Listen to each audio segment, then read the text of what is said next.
You guys look great. Yeah, welcome to Sunday Assembly, everyone, and welcome to everyone watching at home. We are live. We are live streaming now. Yeah? Yeah.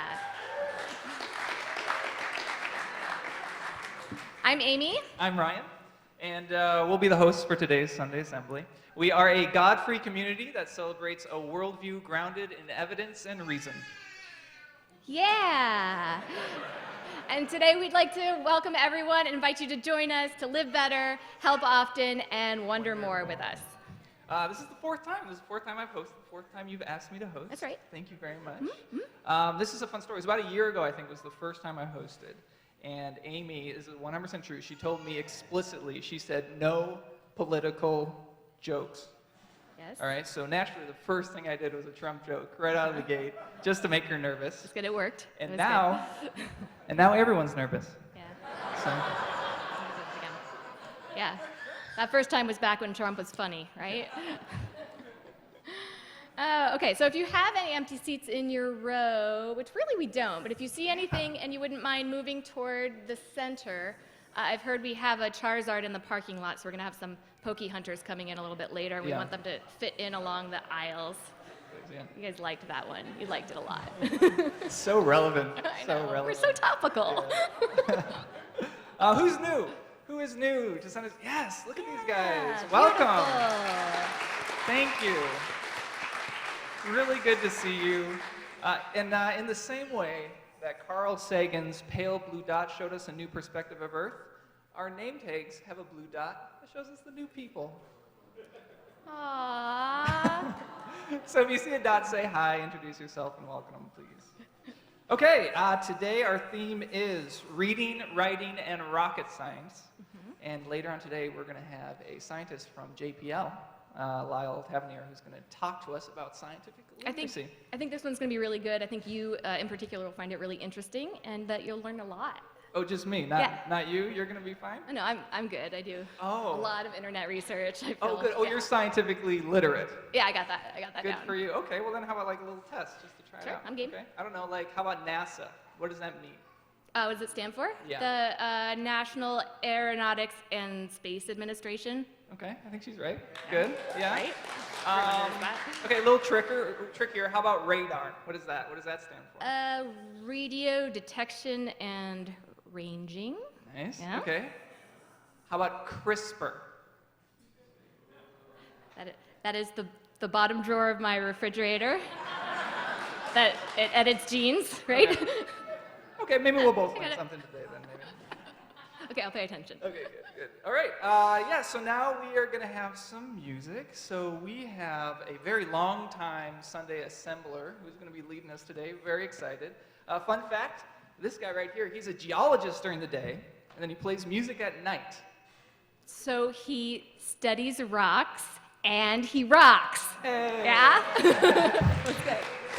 So everyone, please welcome Ben Castellana, and then also the very talented Katie Sharp. Yeah. Woo. We should correct the pronunciation. Shop. Okay, don't forget to turn your... What's that? Which song are we playing, Ben? Thank you. All right.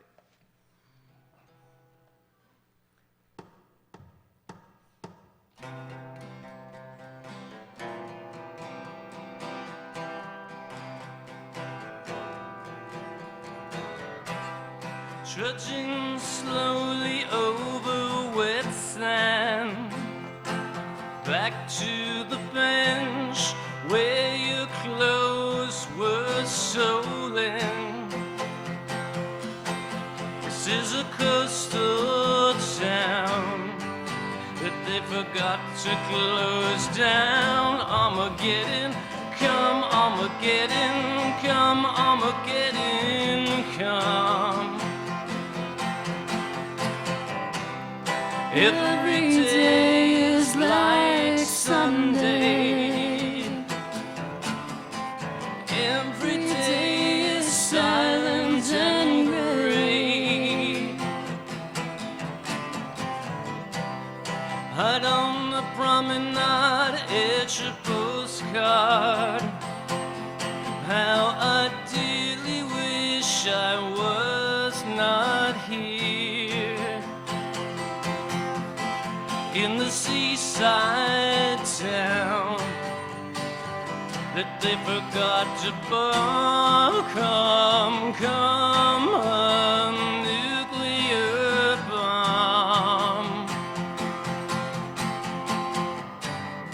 Every day is like Sunday. Every day is silent and gray.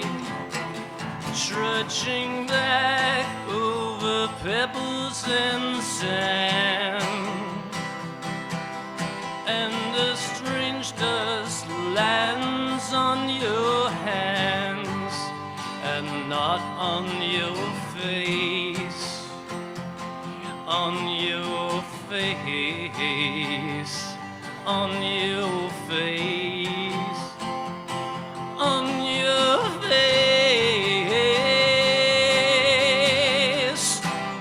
Every day is like Sunday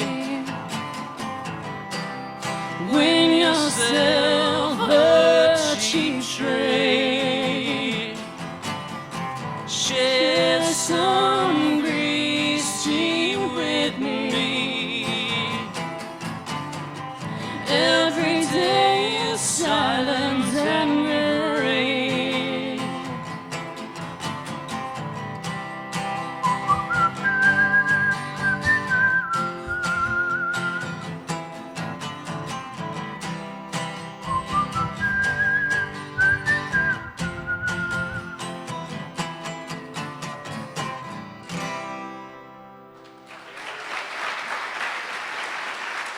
Thank you. So do we just go into the next song, or do we just play the next song? Oh, we can talk about it. No, I don't think there's much to talk about, but we'll just go to the next song.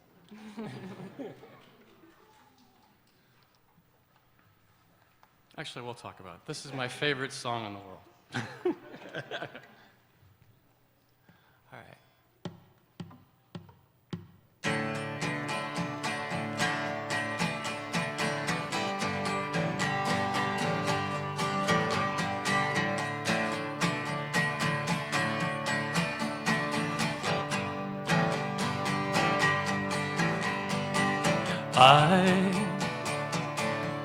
I wish you could swim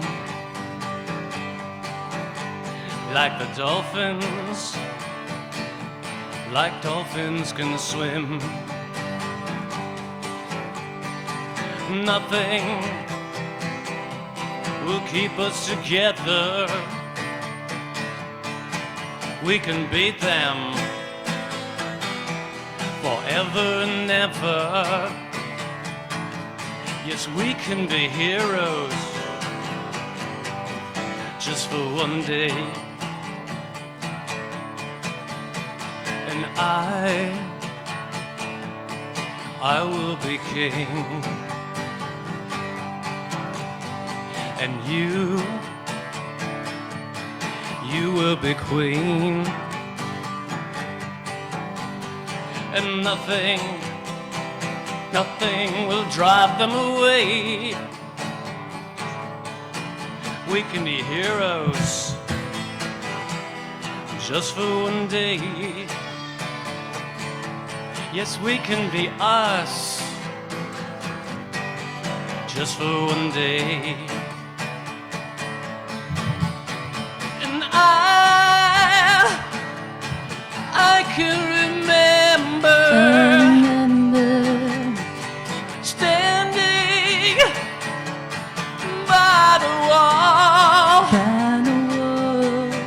when the guns shot out above our head, and we kissed as though nothing would fall, and the shame was on the other side. We can beat them and ever. We can be heroes just for one day.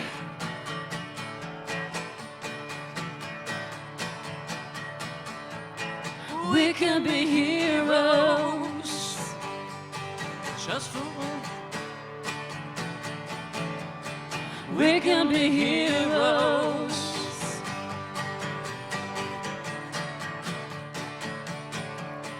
We can be heroes just for one day.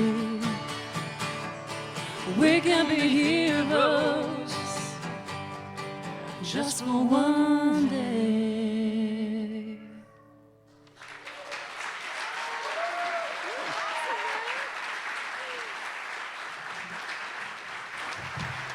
All right, how about Ben and Katie? Woo!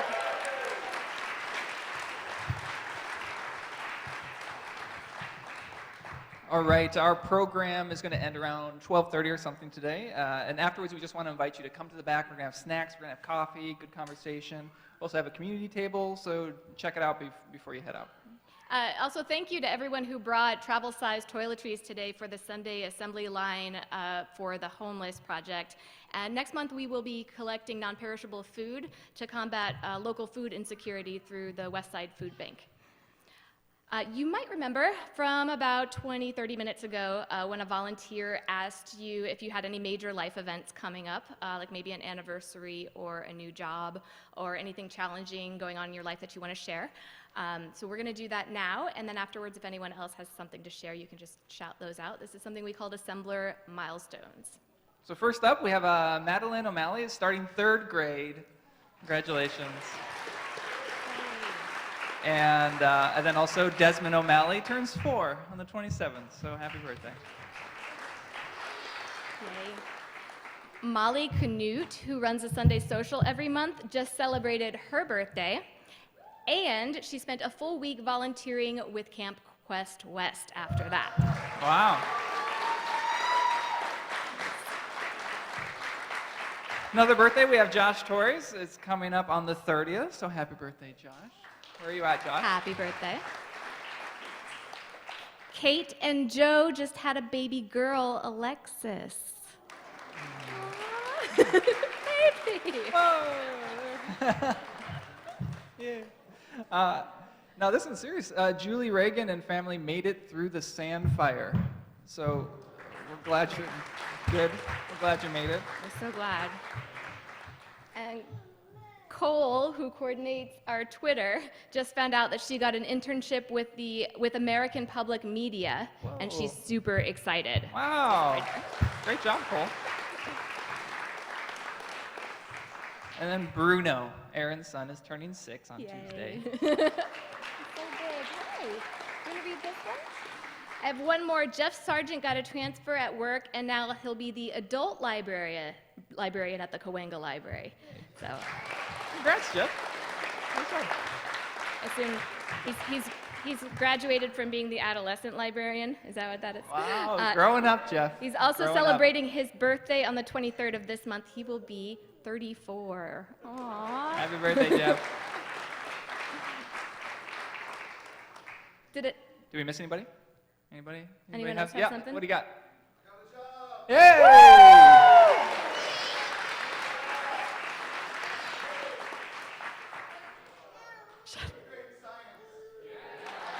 Congratulations, 8th grade science. He's job. Phil Jackson, the science guy. Yeah. Anyone else have something? Anything interesting? Yeah. James? Mary and I celebrated our 8th anniversary on Monday. Congratulations. Congratulations, 8. Nice work. Yeah, what do you got? Whoa!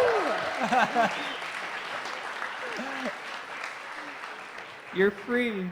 He's free. Good. Yeah. Oh, Yay. wonderful. Knott's Berry Farm with the family. Ross's That's great. mom. Margot? Yeah.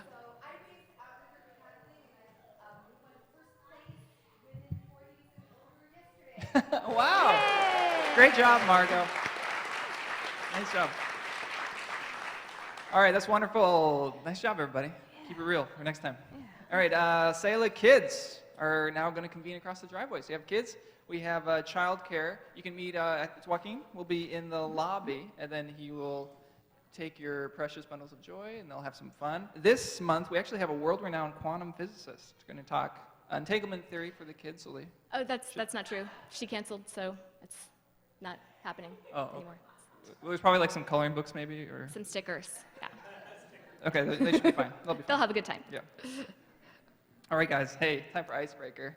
The infamous icebreaker. Yay. We're doing it a little bit differently this time. Normally it's one-on-one, but we're going to do small groups, okay? I know this is going to be challenged, but I think we can do it. Now, he told me we could do this, and I thought it was ambitious, so Yeah, if it doesn't work, I'm out. I'm out of a job, Yeah. so make this work. Make so Ryan look we're good. gonna shoot for like groups of 4, okay? So it's probably might be easy just to turn around, find a couple people behind you. Groups of 4 or more like that. And this is what you're gonna do. The game is you're gonna try to find 3 things that everyone in the group has in common. So if your hobbies or your attributes or background is like a Venn diagram, you're looking for that center overlapping part of your diagram. Yeah, and we're gonna make it a little bit tricky. Don't do anything like physical. Like don't like look at each other and then just Too easy. make stuff up. Like for like Amy and I, don't do anything easy like we're both over 5 feet 5 inches or anything like that. I am 5'4" and a quarter, and Oh, Ryan wow. knows I'm a little bit sensitive about that, so Wow. not cool. Wow, it's so don't short. Wow. don't do like carbon-based life forms, Yeah, come on, guys. nerds, because Yeah. that is also physical. Keep it We're real. gonna talk to each other. Yeah, so for Amy and I, like, we found out we're both theater majors. That's like a thing for the two of us. We both used to fence foil, Mm-hmm. and soon we're both going to be parents of twins. Yeah, I got twins Ryan coming. and Sarah are expecting Yeah. twins. Thank you. Thanks, guys. All right, yeah, so find a couple people, 4 people or more, and figure it out. 3 Or things. more.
Okay, icebreakers.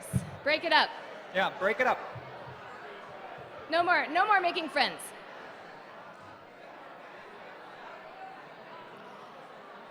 All right, I'm gonna do it. If you Yeah. can hear me, clap once. If you Oh. can hear me, clap twice. You If asked you for can that. hear me, stop talking and clap 3 times. Cool. Okay, how'd that go? Did it work?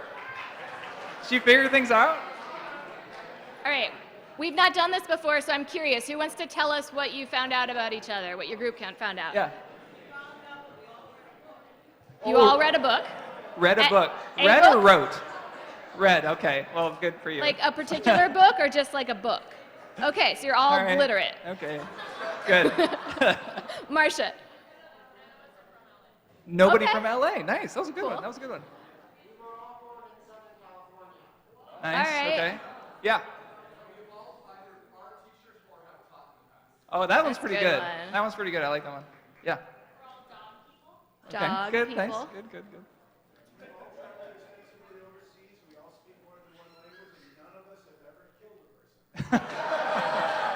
Okay. Yay! Good for you. That last one's a little cheaty, but I'm still glad. No, I'm happy about it. All right, we're gonna move on. Yeah. Next, we have a stand-up comic joining us. Yeah. He has a podcast called The Space Cave, where you can find it at thespacecave.com or on iTunes. He was also host of Sci-Fi's late night show Reactor. Please put your hands together for David Huntsberger. Thank you. Good morning. You don't get to say that a lot in stand-up.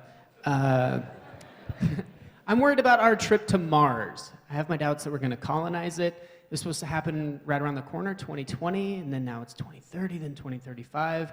At this point, it's been pushed back more than the resurrection of our Lord and Savior, and I'm losing faith a little bit. I think, oh yeah. I thought you'd like that, you godless heathens. They can say it's about money, and that's the reason we're not going to go. I think the real reason this is the psychiatric evaluations. That's got to be really tough to lock in on the group of people you're going to send to a foreign planet. Because doesn't it seem like the type of people who'd be willing to go do that are the exact type of people you wouldn't want all stranded together on a planet with a limited food supply? That is a horrible recipe. Just the mindset of that person is like, what's that, go to Mars? Sure, yeah, it looks cool. Oh, right, yeah, leave Earth for good and never come back. I'll do it. Oh, I didn't think of that. Yeah, I'd have to leave everyone I've ever known and loved and cared for in my entire... I'll do it. Yeah, get me up. Oh, there's gonna be some other people up there. Yeah, some strangers? Let me at them. You've seen how I treat the people I love the most in my life? I'm sure I'll be great with these strangers. I'll be great with them. That is a horrible I saw a documentary about some of the people that wanted to be a part of the colony, and one of the people was this guy who had a wife and several children. And he was just like, I gotta go. They know how much I care about them, but not as much as this planet I've never seen before. I gotta get up there. And his family was just like, he does love space. It just seems like a terrible... I think if they broadcast the Mars colonization as a reality show, it'll last like maybe 3 episodes. And then you'll just see one of them holding the rest of their severed heads, like, we all saw this coming. This is a terrible idea. Mars is mine now. Ah. Hi, kids. Daddy's the king of Mars. Miss you. It seems terrible. I used to be so much more excited about us going to Mars. Now I don't really care. I used to be excited about us going exploring this yard that we live in and seeing new planets. And now I think we're just looking for more places to put more of our shit. And I don't want us to... that doesn't excite me to hear an astronaut come bounding off the rover and just be like... Oh, we could put some townhouses over there, maybe a golf course, so many TGI Fridays. I think we should just ruin this planet in peace and quiet and call it a day. I hope if the planets can communicate with each other, that Earth is just screaming at Mars, like, run, Mars, run! Hide your water! They're coming for you, and they're wearing flip-flops. We'll show up and take it over, and it doesn't excite me. And I don't know why I care about that. We could potentially ruin this planet, and it's just one of several billion within billions of galaxies. It could just be a drop in the bucket. It could be nothing, but no one feels that way. No one wants us to ruin it. No one looks out at islands of trash floating in the ocean and goes, nice. We're doing it together, finally. We're all contributing. This feels right.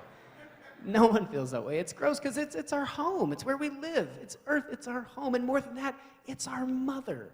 Mother Earth. And we're making it look disgusting. Our single mother. We can't have her out there on the dating scene like, all right, I'm running out of polar bears. Let me get that off the table, okay? My ice caps are melting, but they still work, honey, all right? Don't you forget it. Oh, pardon me, that's a little greenhouse gas. You'll get used to it. Oh, and I'm smoking. I hope that's not a problem. I can't control it. I'm just constantly... We don't want her to be some... But it's our world. That's the only world we know. And hopefully there are other ones, you know? Like, maybe we're just inhabiting these little forms, these physical human forms. No one knows what dark matter is. And potentially it could just be... I mean, not even the smartest astrophysicists on the planet. What if it is just the energy of every soul that ever has been or ever will be from the beginning to the infinite ends of time, just waiting to inhabit something? And just go live in a world, whether it's dinosaur world or rainbow world or explosion world, whatever, and we're just humans on Earth in Earth world. It's a bit of a stretch as a premise, but I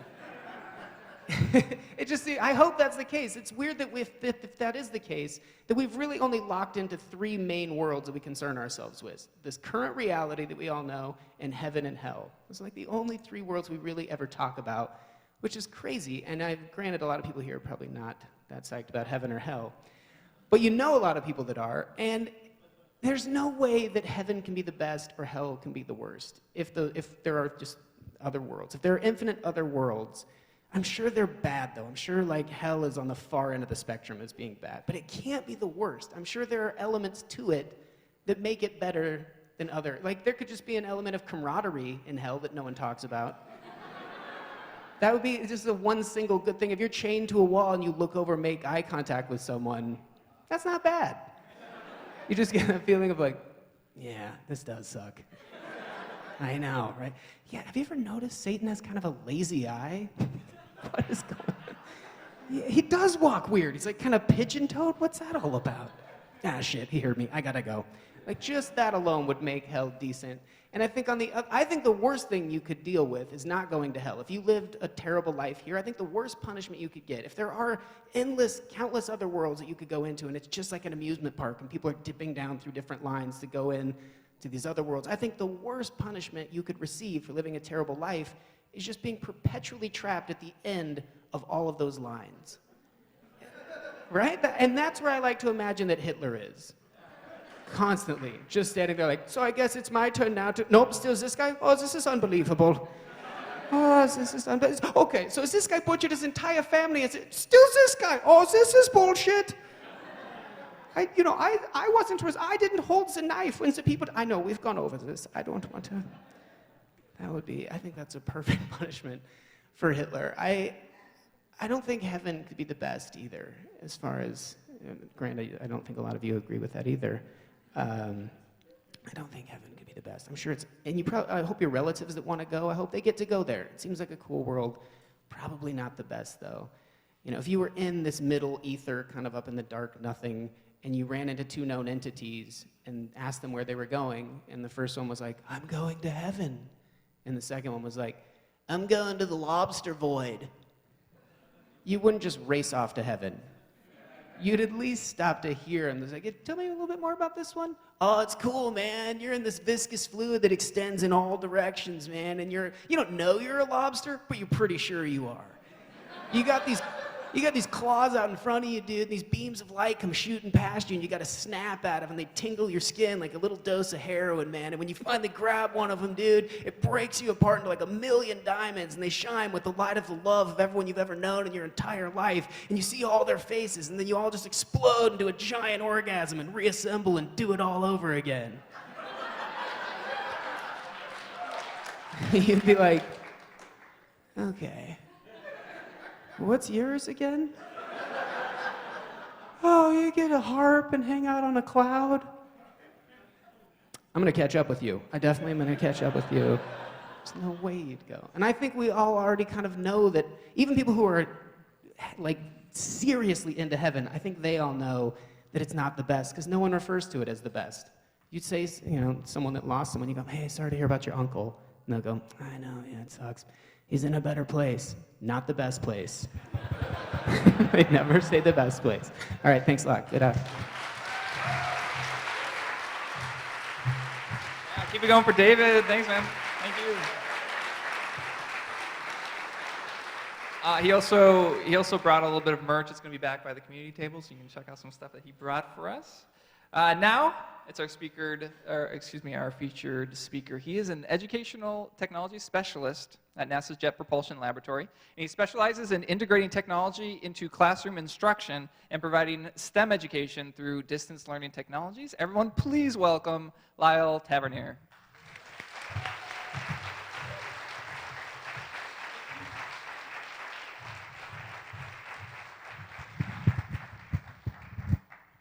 Morning, everybody. Thanks for having me, and thanks for coming out to hear me talk. I apologize in advance. I did not wear the astronaut suit today. It's a little warm out today, so I thought maybe that's not the best thing to be doing. Also, I'm going to apologize because I did not realize I was following a comedian, so my jokes are probably not as good, and so I apologize for that. But you can humor me anyway. All right, so this is the Jet Propulsion Laboratory. You can tell the picture's faked because there's snow on the mountains and the trees are green. But this is NASA's lead center for robotic exploration of the solar system. And what we do is we send robots to places that humans haven't been or can't go, and we find out what's there. We're the only place in the world that has been to every planet in the solar system. And people will say, well, what about Pluto? And we say, well, Pluto's not a planet. But it is great. I love Pluto. You can see up here, it says Instructional Technology Specialist, and essentially what that means is I knock on people's door and I say, hey, what are you doing in here? And I ask if I can try it too, which is a lot of fun because there are people doing some pretty neat stuff there. And the reason I do that is so that I can then explain it to teachers who will then explain it to their students and get them interested. So in terms of what I do, there are certain goals about how many teachers we're supposed to connect with by a certain year and how many students we're supposed to reach. Can you hear this okay? Okay, all right. But on sort of a broader scale, there's a saying to inspire the next generation of explorers. But not everybody is going to become a scientist or an engineer or a mathematician, and that's great because we need artists and we need accountants to help me with my taxes. We need all sorts of jobs, but we want scientifically literate thinkers. And so that's sort of an underlying theme in a lot of what we do. So let me just sort of show you what I talk about here. So take a look at this word, and when you see this word, depending on your background or what you think about this, you might be getting some different images and some different ideas and some different feelings. So some of you might think about nuclear energy, and depending on how you feel about nuclear energy will depend on what certain things you think about. Some people think, oh, this is great. It's not polluting. It's not putting carbon into the atmosphere. And then other people think about nuclear reactors that melt down. So obviously, there are two sides to this story, and depending on how you feel about this particular technology. How many of you thought of a nuclear reactor, by the way? Okay, a couple people. How many of you thought about this? All right, so again, this is something that can be conjured up when you think of the word nuclear. Well, this obviously is not a good picture unless you were a tourism bureau in Nevada in the 1950s, because this was big business to get people out. So again, there are different ways to think about different words, and these are concepts. So I bet nobody thought of this. Somebody did. Awesome. All right, so a couple of people thought of this. So this is a radioisotope thermoelectric generator. And what it does is it takes plutonium-238, which is an isotope of plutonium. It is not the stuff that they use to make nuclear weapons. It's essentially a piece of ceramic plutonium, and it generates heat. And when it generates heat, that heat can be converted into electricity. That electricity can then be used to power spacecraft that go very, very far from the sun, further than we can use solar panels to power spacecraft. Once you get out past Jupiter, solar panels just don't work. So again, the word nuclear has a lot of different meaning to it. And what we want to make people do is think about these different meanings when they hear words. What does that mean? What are some other meanings? So without an RTG, this is what Pluto looked like to the Hubble Space Telescope. It's beautiful, isn't it? There's like a white square and a gray square and a square that's a little bit more gray. But the New Horizons spacecraft used an RTG to power the spacecraft that gave us this image. And so this completely changed what we thought of not only Pluto, but other objects in the Kuiper Belt, which is that region out past Neptune where there are thousands of these objects. And New Horizons was actually approved to now go not only past Pluto, but we've targeted another object for a flyby, and we're pretty excited about what we're going to see. But this is all thanks to nuclear energy. Saturn, also a place we visited using the Cassini spacecraft powered by nuclear energy. Now, in 1997, when Cassini launched, there were a lot of protests because people heard that it was a plutonium-powered spacecraft. And people who might not have been aware that we can power these with a non-weapons grade isotope of plutonium, they were a little bit worried about the fact that during a launch, a rocket can explode. This does happen. But prior to launching, we actually test the RTGs to make sure that they don't break apart and that nothing is going to be spread across the atmosphere. So we're able to get beautiful pictures like this. We're also able to get amazing pictures like this. So this is Saturn from the backside. Cassini went behind Saturn, and you can only take pictures facing the sun on rare occasions like this. So does anybody know what they were doing on July 19th of 2013? If you were outside at about 2 o'clock in the afternoon, you're actually in this picture. It's really, really hard to see. But right there is a dot. It's about 2 pixels wide, and you're on there. That's Earth. And so earlier, Carl Sagan's pale blue dot was mentioned. And so this is sort of not a newer version, but a similar idea. And this is Carl Sagan's pale blue dot. This one's a little bit easier to see right there. That's us also. If you're not familiar with Carl Sagan's pale blue dot, look it up. It's a wonderful listen or a wonderful read. But what you're looking at is Earth from the Voyager 1 spacecraft as Voyager 1 was getting ready to turn off its cameras. Plutonium-238 starts to degrade after a while. We're not able to generate as much power, and we can't run all of the instruments on the spacecraft. So one of the last things that we were able to do, turn the cameras on, take this last picture towards Earth. And that's actually a sunbeam that you see shining across the camera through what appears to be Earth there. So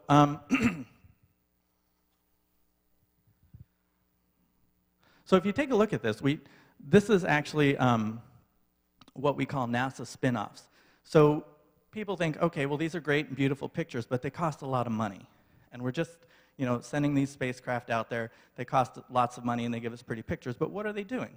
Well, NASA spin-offs are things that they're created from technology that NASA has developed. So for example, breast cancer detection has been increased by technologies that were developed at NASA.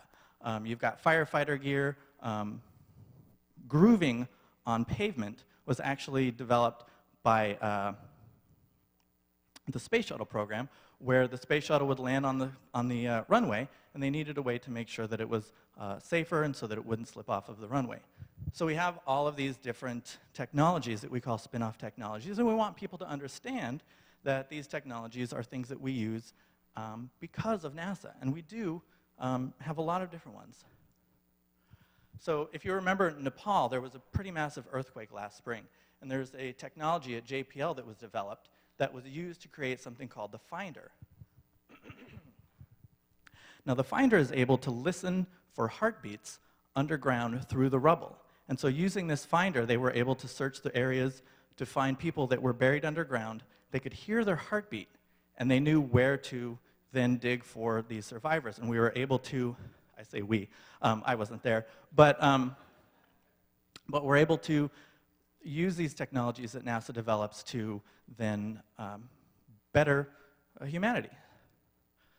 So does anybody know what this is? This is the first digital photograph ever taken. So this is a picture of Mars, and it's actually an analog version of the first digital picture ever taken. Because in 1964, when the Mariner spacecraft flew by Mars, the computers were not very fast. And so rather than wait for the computer to process the image, engineers were doing paint by number with some strips of paper that were coming from the computer readout, and they would color by hand individual colors. So let me go back just real fast. Take a look at this to sort of get a sense of what you're looking at, and then I'm going to show you the actual picture, and you can see how close they were. So they had the aspect ratio off a little bit, but it was pretty good. So this is the very first digital picture ever taken. Now take that technology and apply it to today. Oh, wrong button. There we go. This is the same technology that is in your cell phone. It's in any cell phone that anybody on Earth has. So we've taken this technology and then expanded out and think about all the different uses that that cell phone cameras are being used for. So these spin-offs are great. But more specifically, there are all of these things too.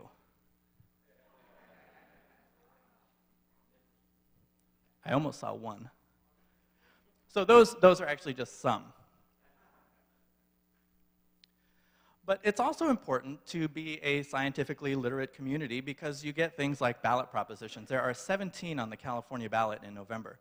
There are at least 4 or 5 that have some element of mathematics or science to them, and to have an understanding of what that science means and to be critical thinkers of that science is really going to help you make decisions when you're looking at those different initiatives on the ballot.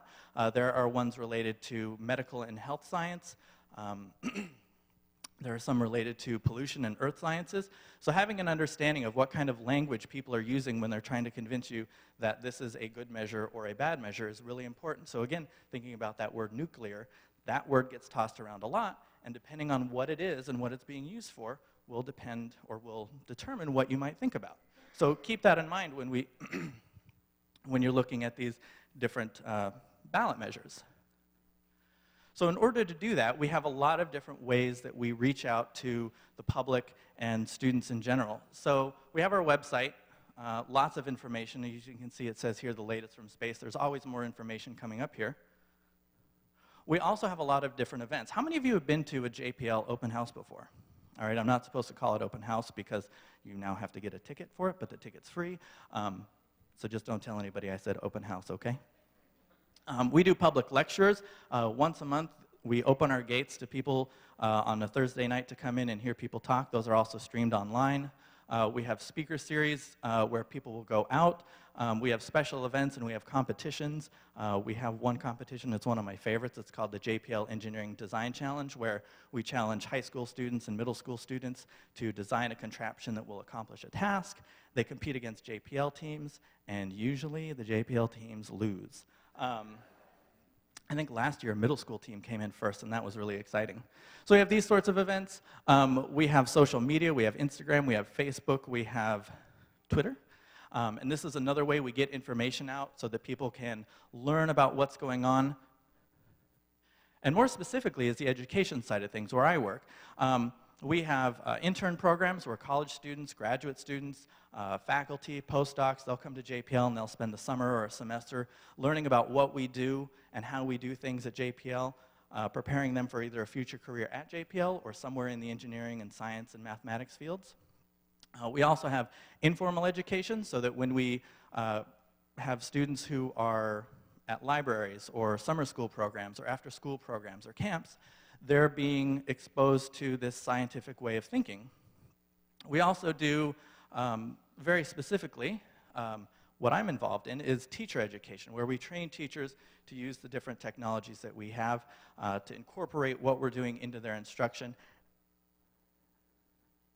Oh, I guess that's the last one.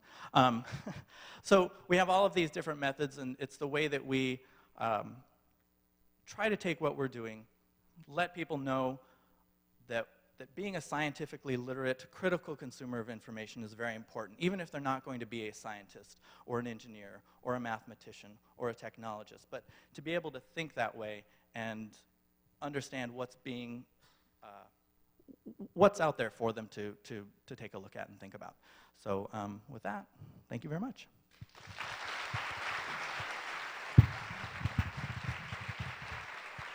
Thank you. Thank you. That was great. Thank you, Lyle. We're going to welcome up Ben and KT, but I wanted to make a kind of a sad announcement that I just heard about today. This is brand new to me and unconfirmed, but we have a member of our community who was here for the first time last July, Don Cannon, who's come back each time, has brought food each time, and has been really really very welcoming and important part of our community. And he passed away since the last assembly, and I don't know anything other than that, but I feel like this was a kind of family for him, and so I wanted to share that as a sad milestone. And we'll listen to another song from Ben and Katie.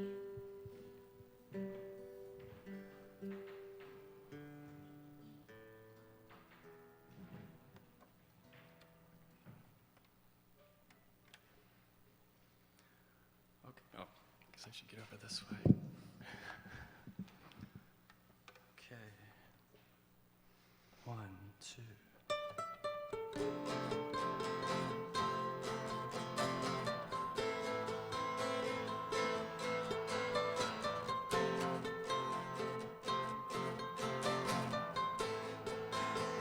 Oh, life is bigger than you, and you are not me. The lengths that I will go to, the distance in your eyes. Oh no, I've said too much. I set it up. That's me in the corner. That's me in the spotlight, losing my religion, trying to keep up with you, and I don't know if I can do it. Oh no, I've said too much. Said enough. I thought that I heard you laughing. I thought that I heard you sing.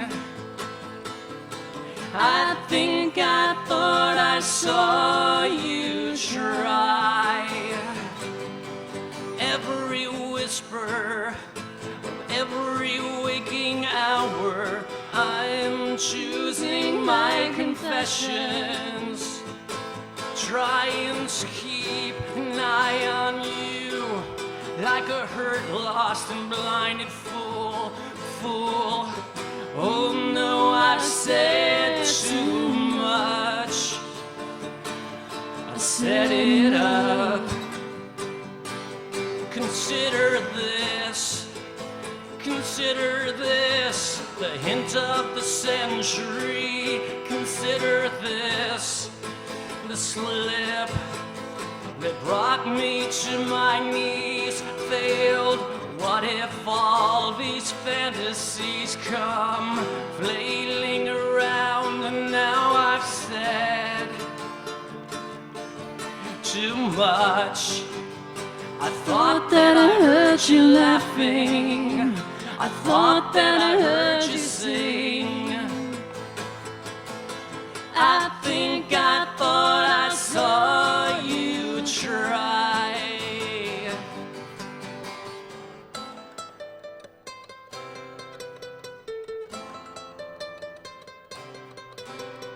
That was just a dream. That was just a dream. That's me in the corner. That's me in the spotlight, losing my religion, trying to keep up with you, and I don't know if I can do it. Oh no, I've said too much. I haven't said enough. I thought that I heard you laughing. I thought that I heard you sing. I think I thought I saw you try. But that was just a dream. Try, cry, why try? That was just a dream, just a dream, just a dream.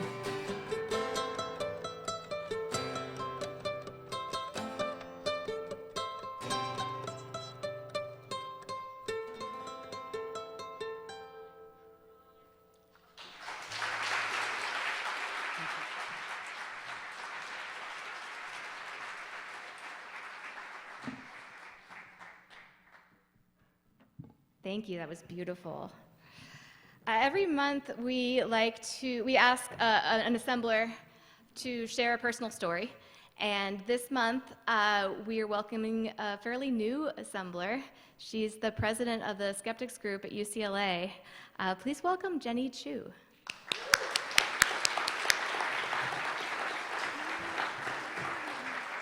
Okay, hi, I'm Jenny. Like Amy said, I'm the president of the Skeptics Club at UCLA. I'm going to be an incoming senior, and I'm majoring in electrical engineering, and I also do research in solar energy storage. In addition to the Skeptics Club, I'm also involved in 2 women in science clubs, and so I help do things like teach people about imposter syndrome and organize conferences for women in physics. So I'm looking forward to doing that.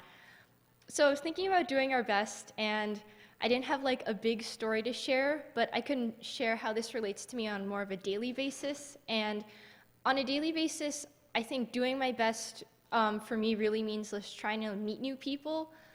I'm kind of a shy person, so trying to meet new people is really intimidating, just going out there and being like, hi, my name's Jenny. And so being an electrical engineer, it means I'm also really good at being socially awkward in these types of situations. So what are my skills? I'm really good at introducing myself to people twice, like forgetting I've met them the first time and then saying hi, and then they're like, oh, you already said that, and it's like, okay. I'm also really good at blanking out and just staring at them and forgetting what I'm supposed to say. And then if I'm meeting them during a meal, I'm really good at timing my questions so it's like right after they take a bite of food, and so they just have to stare at me awkwardly while they finish chewing and then answer my question. I used to try and convince myself that, it was okay not to introduce myself to people because I was just like that cool person in the corner who would just stand there and people would say, oh, hi, you're so cool. Oh my God, what's your name? But, apparently that's not how it works. And I realized that, the cool people are really the people who take the chance to introduce themselves and say hi. And through college, I got the guts to introduce myself to people, and it's been really awesome. So one example is my secularist group was looking for secular music to play at our Sunday meetings, and I ran into Shirley and Dawn at one of the last Sunday assemblies. I'm not sure if they're here today. No. Oh, yeah, oh, hey, okay. So they're here today, and I ran into them, and they were handing out CDs of their secular music, and it was really great. We got to talk during lunch and meeting them. So through just, doing my best and trying to, get over the nervousness, heart beating faster, of saying hi to people, I've been able to make so many, random and awesome connections. And I think, through each of these small connections, it helps build a stronger community. And I've really been inspired by, just coming here and seeing so many different people brought together by Sunday Assembly. And it's really inspired me to help do my best and meet new people. Thank you.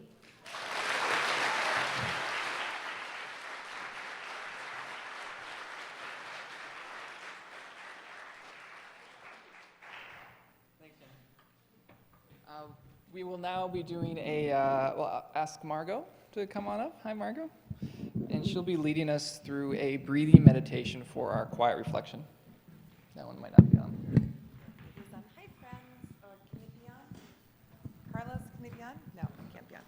Hi, friend. Oh. Hi, friends. How are you? So, we're going to be doing a breathing meditation. So, sit back. Allow yourself to switch from your usual mode of doing to mode of non-doing, of simply being. So place your feet on the ground if you'd like. Sit back in your chair and close your eyes. As you allow your body to become still, bring your attention to the fact that you're breathing. And become aware of the movement of your breath as it comes into your body and as it leaves your body. Breathing in and breathing out. Not manipulating the breath in any way or trying to change it. Simply being aware of it and the feelings associated with breathing. Observe your breath deep down in your belly. Feel the abdomen as it expands gently on an in-breath. And as it falls back towards your spine on your out-breath. Not trying to do anything, not trying to get any place, simply being with your breath. Give full care and attention to each in-breath and to each out-breath as they follow one after the other in a never-ending cycle and flow. You will find that from time to time your mind will wander off in thoughts. When you notice that your attention is no longer on your breath, bring it gently back, without judgment, just back to your breath. Breathe in and breathe out. Breathe in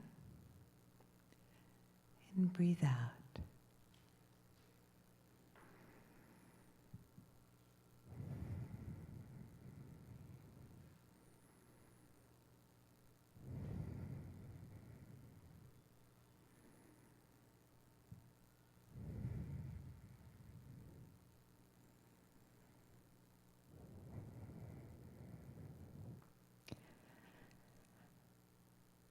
Breathing in and breathing out. And as this time and practice comes to an end, give yourself credit for having spent this time nourishing yourself in a deep way by dwelling in the state of non-doing, in the state of being. For having intentionally made time for yourself to simply be who you are. And as you move back into the world, allow the benefits of this practice to expand in every aspect of your life. And when you're ready, take a last breath in and out, and open your eyes, and have a great day.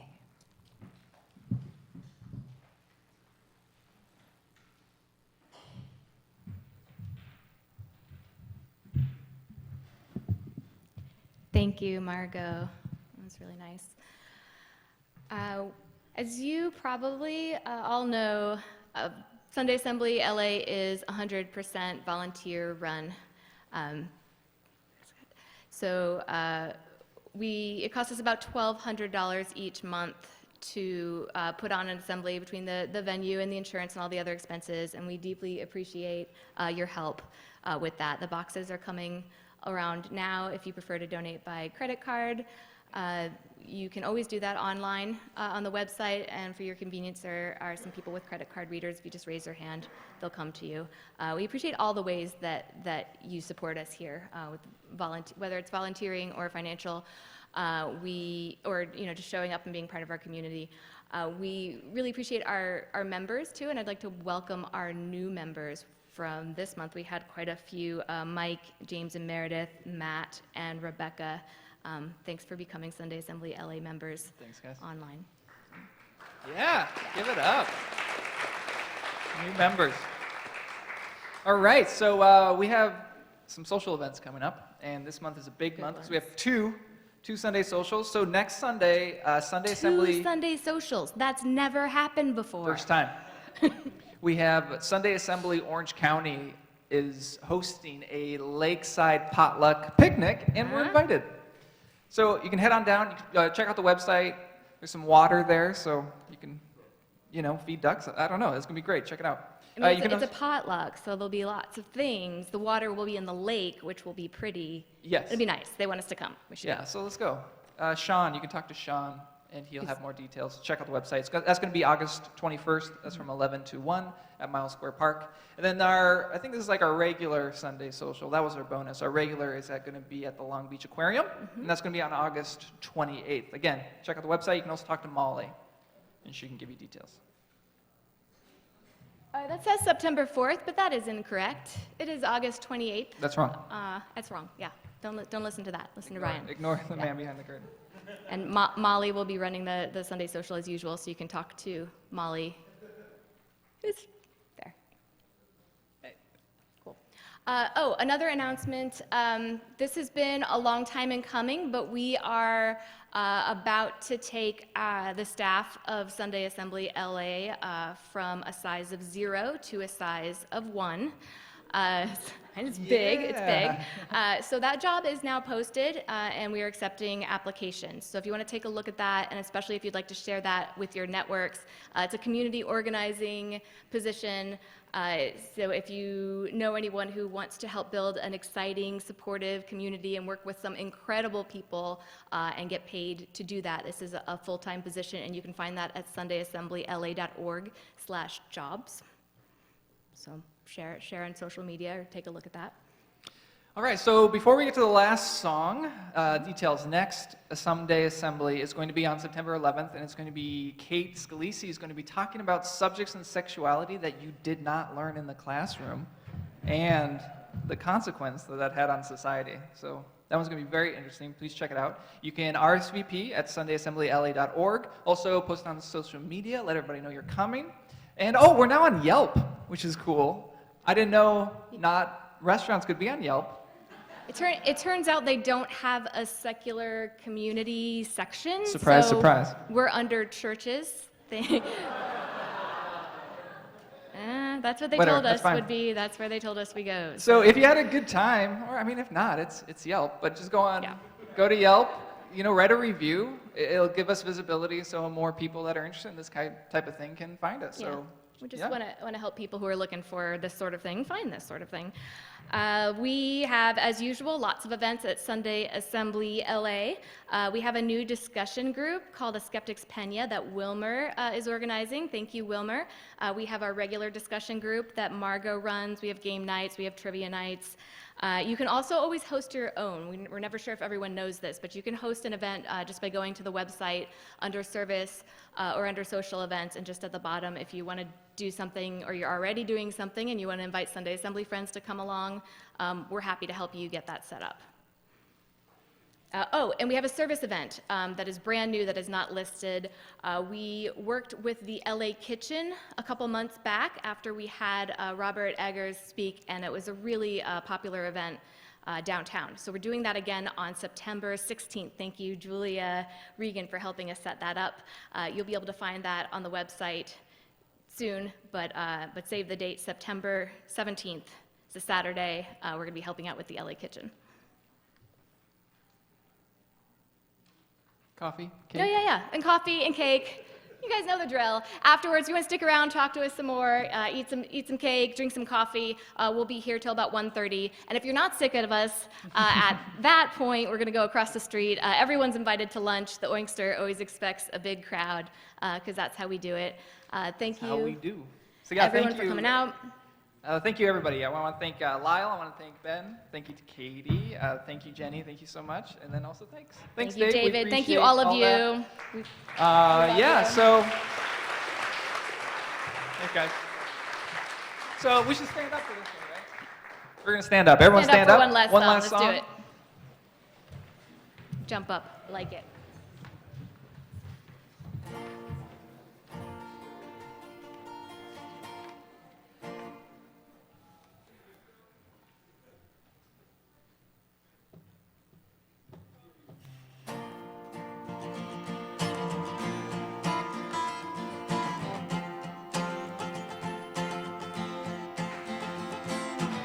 La la la. La la la. Didn't know what time it was, the lights were low, ho, ho. Leaning back on my radio, oh, oh. Some cat was laying down some rock and roll, like the Sully said.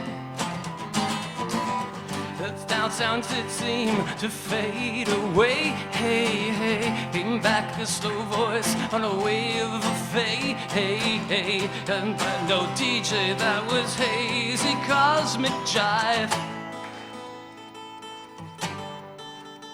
There's a star man waiting in the sky. He'd like to come and meet us, but he thinks he'd blow our minds. There's a star man waiting in the sky. He's told us not to blow it, 'cause he knows it's all worthwhile. He told us, let the children lose it, let the children lose it, let all the children boogie.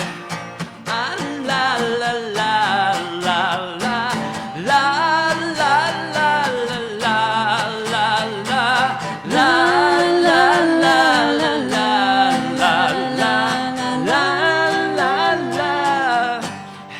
phone someone, so I picked on you. Hey, that's far out. Have you heard him too? Switch on the TV, we may pick him up on channel 2. Look out your window, I can see his light. It's the debacle, we may land tonight. Don't tell your papa or he'll get us locked up in a fright. There's a star man waiting in the sky. He's told us not to blow, 'cause he thinks he'll blow our minds. There's a star man waiting in the sky. He's told us not to blow it, 'cause he knows it's all worthwhile. He told me, let the children lose it, let the children lose it, let all the children boogie.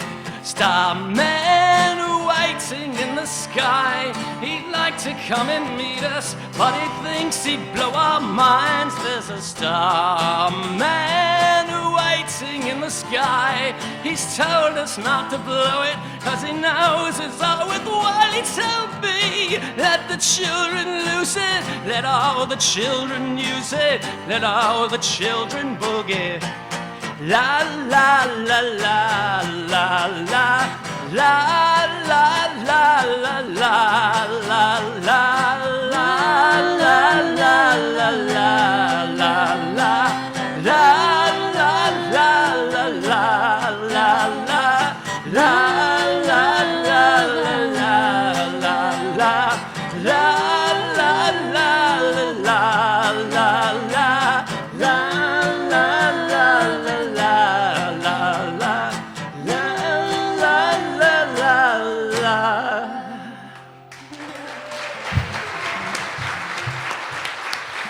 Thank you.